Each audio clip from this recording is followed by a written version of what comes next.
In 2021, Pixar released their film Luca. Due to, we'll say, a lot going on in the world, this film was exclusively released on Disney+, and because of its until very recently non-existent theatrical run, it is one of Pixar's lowest grossing films ever, landing just above Toy Story 3D Double Feature, which was a super limited combination of Toy Story 1 and 2 that was briefly released in 3D. And while Luca sort of fell by the wayside for a lot of people because of its unfortunate release date, there was one thing that I heard over and over and over again, that this film had a distinctive Ghibli feel. And somehow, by just saying that, everyone already knew exactly what people were talking about. Every film, including the latest, The Boy and the Heron, has a special kind of feel to it, and that feeling rhymes with every other Studio Ghibli film, ultimately resulting in this commonality that I'm now referring to as that Ghibli feeling. So, what exactly does that mean? What is this feeling? And why does everyone know exactly what we're talking about? Let's start this off with a question. What exactly is art? That's a question I've been seeing asked quite a bit as of late. With the emergence of AI-created images and videos, it's something that's become more relevant than it's ever been. Hayao Miyazaki, the co-founder and name that most people think of when they think of Ghibli, is very staunch in his hatred of generative AI, calling it an insult to life itself, but his life's work more than backs his statement. Because the real brilliance of art isn't vibrant or flashy, it's actually subtle and hidden. You see, Ghibli films are mostly about depicting fictional worlds, but as Miyazaki himself stated, there's a certain realism at its core. In his words, the animator must fabricate a lie that seems so real that viewers will think that the world depicted may actually exist. To give you an example, I want you to go back to this scene in Spirited Away, where Chihiro puts on her shoes. Notice the extreme care and attention to detail that the animators have put into making the scene feel real. The way she takes out her socks and then makes sure that her feet are snug and tight, and then she also double taps the soles to make it fit better. It's only then that she runs off. It's such an irrelevant and uninteresting scene, but it's exactly what Miyazaki is always talking about. With him, it's not just about how something looks, it's more about how something feels. Yes, what's pleasing to the eye is also pleasing to the heart, but with Ghibli films, the feeling takes precedence to the visuals. I remember reading a random comment on some random YouTube video where the user said something along the lines of how they love the water in Ghibli films because it doesn't look like how water looks, it looks like how water feels. This is why you'll very rarely see a Ghibli film using rotoscoping. That's just not how they do things. Disney, on the other hand, uses rotoscoping all the time, but then again, this is not about competition. It's about highlighting what makes Ghibli films Ghibli films. There's only one 3D CGI Ghibli film created for the same reason. It just doesn't have that same feeling that is typically portrayed in the traditional Ghibli film. When Miyazaki himself talked about it, he acknowledged that hand-drawn animation is a dying art. But he also added that there will always be people who will continue to draw for themselves. When so much of what Miyazaki has to say is about childhood and how it remains part of us for our entire lives, the step of hand-drawn animation brings these stories much closer to the doodles you drew at the kitchen table. He'd rather be one of those seemingly dying breeds than be in the business of making big profits. With him, it's the idea that animation is not just about expressing magical worlds, it's also for communicating universal ideas and pure emotions in a way that only hand-drawn animation can. And the slow work of hand animation creates time to sit with each frame. Many Ghibli films have a quiet, reflective, almost meditative nature to their themes and stories. I can't help but think that this is a product of the very same ethos in the creative process used at Ghibli. And while this animation style itself is a great asset to this wonderful Ghibli feeling that we all somehow know, another thing you'll often notice about Ghibli movies is their therapeutic nature. The stillness of these movies, the silence and beauty of it all. As you hear the grass rustle and feel the wind passing through the trees, You feel submerged in this kind of serenity that makes your heart wonder if the world of this fictional film is also real. And who's to say it's not? Who's to say that Howl's Moving Castle, Ariadne's bedroom, and the Cat Kingdom aren't as real as the here and now? Because although these worlds are filled with fantastical elements, they speak to very real things. You haven't been spirited away to a magic realm, but you have felt alone and out of place. Especially when, like Chihiro, you were a kid in the unfamiliar. Ghibli takes the ordinary and makes it magical so that at the exact same time, it can take the fantastic and make it real. All of this serves their even more important goal of making the personal universal and the universal personal. The sense of wonder that these films involve become food for your adventurous soul. They take you to places you've never been, let you see things you've never seen, and yet they make you feel at home. Imagine that, homesickness for a place you've never been. I'd say if personal poems were films and stories, they'd be Studio Ghibli films. And although we've mainly talked about the animation and the feel itself, I cannot stress enough how much the role of music and sound play in driving this feeling home.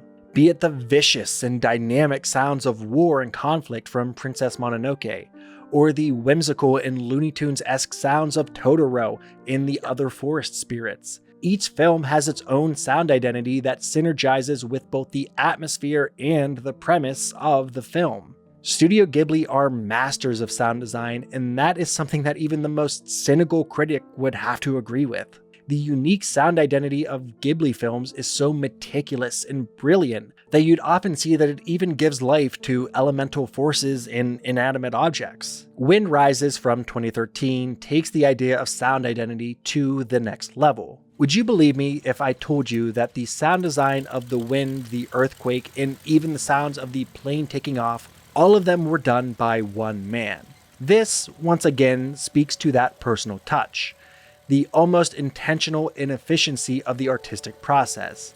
A team of creators could do the same work much quicker and probably do it to an acceptable level, but the time it takes one artist to do it allows said artist to sit with their creation, to contemplate their next step, to change and alter and revisit and experiment, and to explore the inner depths of the piece.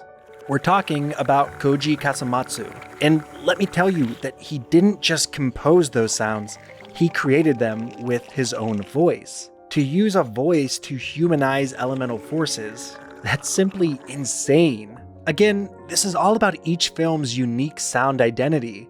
The Wind Rises is actually a fictionalized biography of a man named Jiro Horikoshi. He was the one who designed some of the aircraft used by the Japanese Empire during the Second World War. This was supposed to be Miyazaki's last film, something we've definitely heard more than once. But you can tell that he left no stone unturned when even elemental forces like the sounds of earthquakes were humanized. Even if the premise of the film isn't anything revolutionary or groundbreaking, the film itself has so much life and soul that it becomes very difficult to not fall for its magic. If what we hear is synonymous with what we feel, then the contributions of the sound designers and composers cannot be overlooked. But when the sound is so humanized and thoroughly well done, the absence of sound can be its own strength. You'll notice that some of the greatest moments in Ghibli films are silent. There's actually a word for it in Japanese. It's called ma, and it basically means emptiness. And Miyazaki himself stated it's intentional. He explained that if you just have non-stop action with no breathing space at all, it's just busyness. But if you take a moment, then the tension building in the film can grow into a wider dimension. It's the idea that constant tension throughout the film can make you numb. Ghibli uses silence or stillness to build both tension and to release it, like taking in a deep breath, holding it, and finally letting it out. Remember that famous rain scene from My Neighbor Totoro, where Satsuki and Mei are standing next to Totoro? There's such a blatant and obvious lack of exchange between them that it completely takes your attention hostage. No fighting for attention with these fast cuts that you can't look away from. Instead, a trust between both artist and audience to captivate and be captivated by the magic of the moment. We have a massive, fluffy, and whimsical beast standing next to a little girl who is carrying her younger sister. It's raining, so he borrows an umbrella from them. And while the girls are left completely speechless, the big forest spirit catches a ride on a cat bus. There's no dialogue, just silence and the sound of rain hitting the ground in the forest. It's simply brilliant. This is what Miyazaki meant when he talked about letting the tension build up. Beyond all the technical aspects, there's also a ton of symbolism in these coming-of-age stories. In Kiki's delivery service, when Kiki can no longer fly because she lost her ability to use magic, she also loses confidence in herself. The scene where she's just laying on the bend with her face down is so relatable because it iconically symbolizes self-doubt and uncertainty about one's future. The film's about Kiki learning to grow up after all. In Whispers of the Heart, when Shizuku waits as her mentor reads the book she wrote, you can almost cut the tension with a knife. And it's not just Shizuku who's anxiously anticipating her mentor's feedback.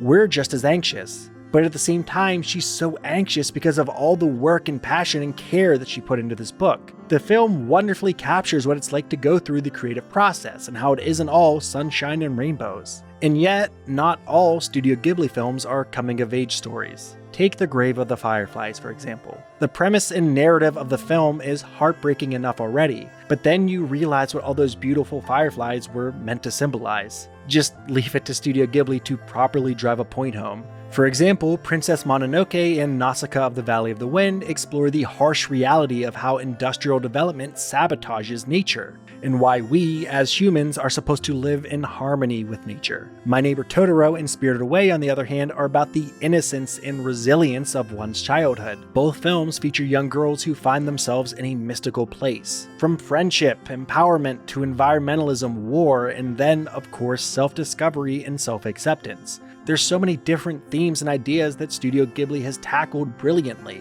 And of course you have to love how Miyazaki ignores the popular tropes and cliches. His films feature strong female leads just as often as strong male leads, and he never tries to force a romance just because there happens to be a boy and a girl. It's no wonder his films just feel so natural. Alright, let's go back to the primary topic of this video and summarize everything we've talked about by explaining that Ghibli feeling as briefly as possible. The answer is likely going to be different from person to person, but I do believe that most of us will have a similar idea. For me, at least, that Ghibli feeling is like a child's make-believe come to life and made real, or sometimes something more than real. It's like a comfy cup of tea or coffee on a rainy day. It fills you with warmth, silence, and peace as you watch the world do its thing from a cozy window. While other times it's like finding an old book in the attic. You don't know what to expect, but it fills you with a tender sense of nostalgia as the book pulls you in and takes you to a place that you may have never known,